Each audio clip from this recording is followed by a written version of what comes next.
Bonjour YouTube, voici mes 10 pronostics football pour la 27e journée de Ligue 1. Ça a lieu ce week-end de Lille-Lyon ce soir 20h45 jusqu'à Marseille-Strasbourg dimanche soir. Restez bien jusqu'à la fin de cette vidéo puisque je vais vous donner un ticket pari sportif à tenter. Mais si vous voulez des tickets pronos et des cotes énormes, d'ailleurs il va y avoir une cote à 10 proposée sur mon groupe Telegram, rejoignez-le dès maintenant. Je vous mets le lien en description et en bio, c'est totalement gratuit. Vous allez là-bas, il y a déjà plus de 66 000 personnes qui suivent mes tickets. Donc franchement, si tu regardes cette vidéo et que tu es intéressé par les paris sportifs mais que tu n'es pas dans mon groupe, rejoins-le rapidement.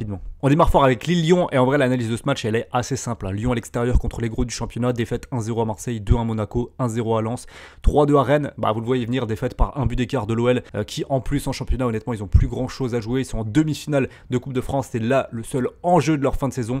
Je vois Lille s'imposer 2-1. Auxerre 5 matchs sans défaite, hein. Attention face à Rennes c'est pas cadeau pour les Bretons. D'ailleurs à l'extérieur ils sont vraiment pas bons, seulement 3 victoires cette saison. C'est trop peu pour quelqu'un qui veut jouer le podium. Je sens le match nul ici, un partout. Brest-Paris Saint-Germain, je pense pas qu'il y aura de démobilisation côté PSG. Limite, cette défaite, elle était attendue en fait. C'était même pas surprenant. Donc je pense qu'ils vont se remobiliser, aller chercher des belles performances en championnat. Je vais dire 4-1 sur la pelouse de Brest, alors qu'il va jouer son maintien, qu'il va quand même jouer à fond. Mais elle a déjà pris des sacrés volets à domicile, hein. 4-2 contre Lyon, 7-0 contre Montpellier. Normalement, ça déroule côté PSG. Clairement, Lens, à chaque fois, vous me dites dans les commentaires que je suis dur avec le RC Lens. Mais en fait, quand ils sont à l'extérieur, tout simplement, je les pronostique pas gagnants et c'est logique. 13 matchs à l'extérieur, 3 victoires, 2 défaites, 8 matchs nuls. Clairement, c'est ventre au bout du tableau, mais c'est quand même une équipe costaud. Part sur un nouveau match nul, un partout. Ça y est, Montpellier, ils revivent là, depuis l'arrivée de Derzakarian, enfin le retour plutôt de Derzak. Ça va beaucoup mieux du côté du MHSC. Ajaccio, pour moi, ça va être dans la charrette en fin de saison. Donc je pense que Montpellier va s'imposer à l'extérieur. Une victoire très précieuse dans l'optique du maintien sur le score de 1-0. Angers-Toulouse, là je vais surprendre. J'ai une théorie sur le TFC. Ils sont en demi-finale de Coupe de France et je pense qu'ils vont se qualifier et aller en finale. Mais entre-temps, en championnat, ils vont pas gagner beaucoup de matchs. Comme je l'ai déjà expliqué à plusieurs reprises, c'est pas une équipe qui est formatée pour jouer sur plusieurs tableaux, que ce soit au niveau physique, mais surtout au niveau mental. C'est une équipe qui était en Ligue 2 la saison passée. Il faut absorber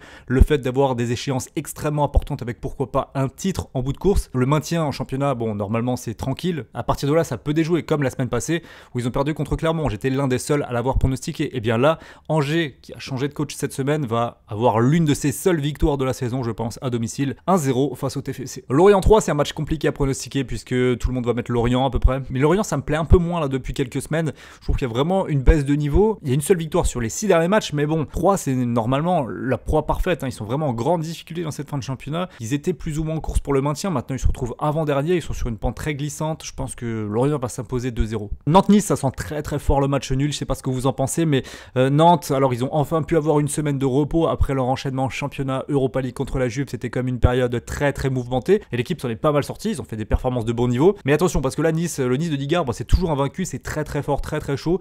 Ils ont gagné à Tiraspol 1-0 en Conference League, là, pas mal le match aller. Dernier représentant français en Coupe d'Europe par l'OGC Nice. Ouais, le nul il est vraiment normal ici parce que c'est très équilibré. Je vais dire un partout. Monaco-Reims, ça c'est chaud parce que Will Steele il s'arrête pas. Toujours invaincu, ça fait 16-17 journées je crois. Mais là c'est un vrai test à l'extérieur face à Monaco qui est 3ème du championnat. Ah c'est chaud mais il faut bien une fin de série et je pense que ça va être le cas ce week-end. Victoire 2-1 de Monaco. Marseille-Strasbourg, on termine par ce qui je pense sera le carton de ce week-end. Victoire 3-0 de Marseille à domicile. L'OM n'a plus que le championnat et cette 2ème place à conserver le plus rapidement possible. Je pense qu'ils vont faire le travail et largement à domicile. Voilà donc mes 10 pronostics. Si vous êtes encore là dans cette vidéo, n'oubliez pas de la liker, c'est très important pour moi pour qu'il y ait plus de vues. Et on termine avec le combiné paris sportif, le but de Kylian Mbappé face à Brest, cote à 1,68. Angers au nul face à Toulouse, 1,73. Et on terminera par Marseille qui bat Strasbourg avec eu de 2,5 buts dans la rencontre, c'est coté à 2,04. Le combiné donc 5,93, c'est parfait pour vibrer ce week-end. Merci à tous d'avoir visionné la vidéo et je vous dis à très vite pour les pronostics Ligue des Champions de la semaine prochaine. Ciao ciao.